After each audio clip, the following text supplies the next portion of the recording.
Assalamualaikum warahmatullahi wabarakatuh. Hai adik-adik pejuang UTBK, kembali lagi dengan kakak di Belajar Bersama Lisvika. Nah, pada video kali ini kakak akan berbagi informasi penting untuk adik-adik semua terkait rekapitulasi FR untuk soal tes pengetahuan skolastik atau TPS untuk UTBK 2021 untuk gelombang yang pertama. Nah, jadi di sini bagi adik-adik yang akan ujian untuk gelombang 2, silakan adik-adik pahami untuk materi-materi ini agar adik-adik bisa lebih siap dan lebih mantap untuk persiapan menghadapi ujian UTBK untuk gelombang 2 nanti. Jadi, silakan adik-adik tonton video ini sampai habis dan jangan di-skip agar tidak ada materi yang terlewatkan. Jadi, untuk soal TPS UTBK 2021, ini dia terdiri atas 5 subtes. Yang pertama itu ada pemahaman bacaan dan menulis atau PBM, kemudian ada PPU, kemudian yang ketiga itu ada PU, yang keempat ada PK, dan yang kelima itu ada bahasa Inggris. Nah, untuk masing-masing subtes ini memiliki jumlah soal dan alokasi waktu pengerjaan yang berbeda-beda. Untuk itu, adik-adik harus pintar dan harus mampu untuk mengalokasikan waktu pada masing-masing subtes ini agar adik-adik tidak melewatkan soal apapun dan bisa menjawab seluruh soal dengan alokasi waktu yang tepat. Baiklah adik-adik, sekarang kita masuk ke rekapitulasi FR terkait tentang gambaran umum soal TPS UTBK yang keluar pada gelombang 1 kemarin. Nah, kita mulai dulu untuk soal pemahaman bacaan dan menulis atau PBM. Nah, untuk soal PBM ini dia terdiri atas 17 soal dengan alokasi waktu 17 menit. Artinya, satu soal itu maksimal pengerjaannya hanya 1 menit saja. Nah, jika kita bicara PBM, ini adik-adik tidak terlepas dengan adanya bacaan atau teks. Namun, jika kita lihat untuk gelombang 1 kemarin, ini bacaan yang dikeluarkan tidak terlalu panjang dan secara umum menanyakan tentang yang pertama itu bicara tentang kalimat rumpang, yang kedua sinonim atau makna kata yang serupa. Kemudian yang ketiga itu bicara tentang kata berimbuhan yang tepat. Yang keempat itu bicara tentang makna kata. Mungkin di sini ada makna kata denotatif, ada makna kata konotatif. Kemudian selanjutnya itu bicara tentang bagaimana penulisan suatu kata yang benar berdasarkan aturan pedoman umum ejaan bahasa Indonesia atau PUEB.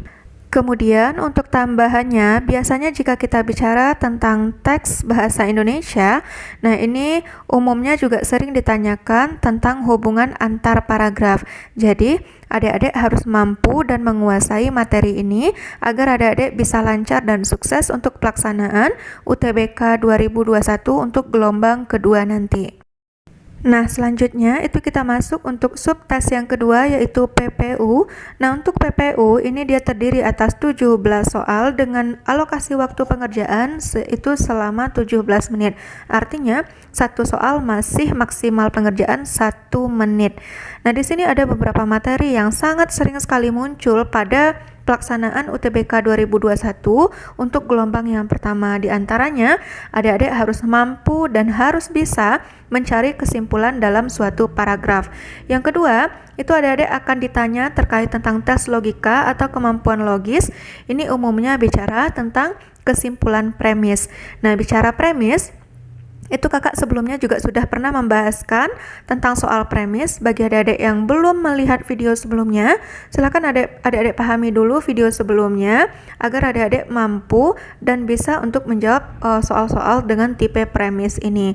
Kemudian yang ketiga, itu bicara tentang gagasan utama dalam suatu paragraf. Yang keempat, bicara pernyataan yang tepat dari suatu teks ataupun tabel.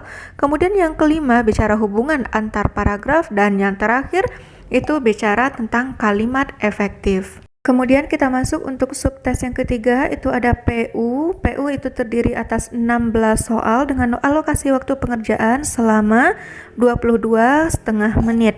Nah, di sini untuk pokok bahasan PU yang sering keluar di soal UTBK 2021, yang pertama itu bicara tentang pernyataan yang sesuai dengan teks atau tabel.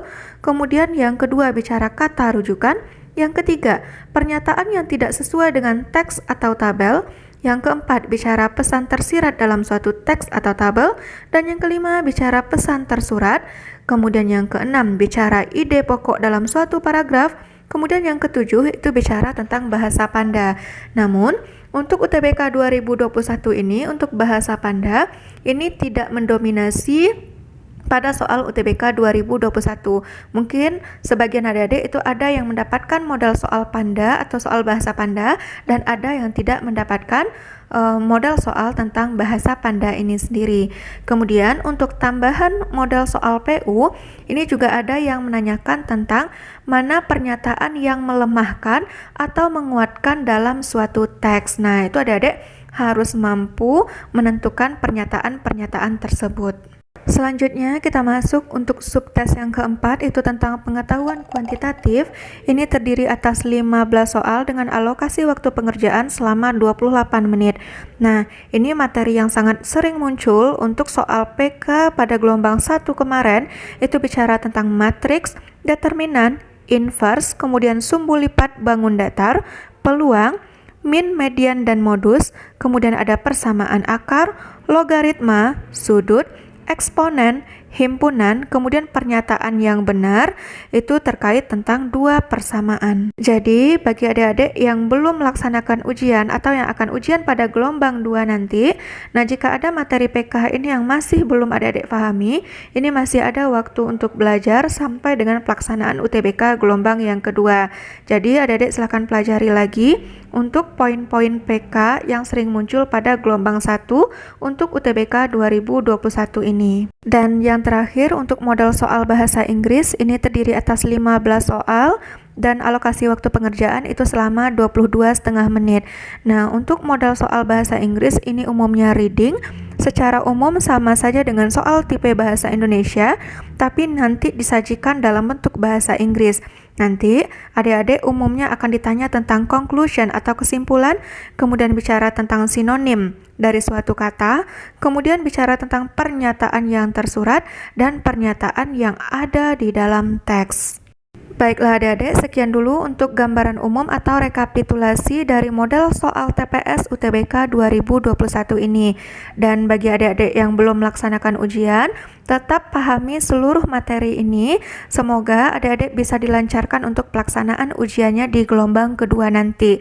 Kemudian, bagi adik-adik yang sudah ujian pada gelombang 1 kemarin, kakak doakan semoga hasilnya baik dan seluruh adik-adik, baik yang belum ujian ataupun yang sudah ujian, semoga adik-adik semua lolos untuk UTBK 2021 ini dan bisa lolos di prodi dan PTN yang adik-adik inginkan. Dan bagi adik-adik semua, tetap pantau terus channel ini agar adik-adik selalu mendapatkan info-info terupdate, baik itu terkait tentang UTBK ataupun nanti tentang dunia perkuliahan yang akan adik-adik masuki. Nah, sekian dulu untuk video kita kali ini, semoga bermanfaat. Kakak tutup, Assalamualaikum warahmatullahi wabarakatuh.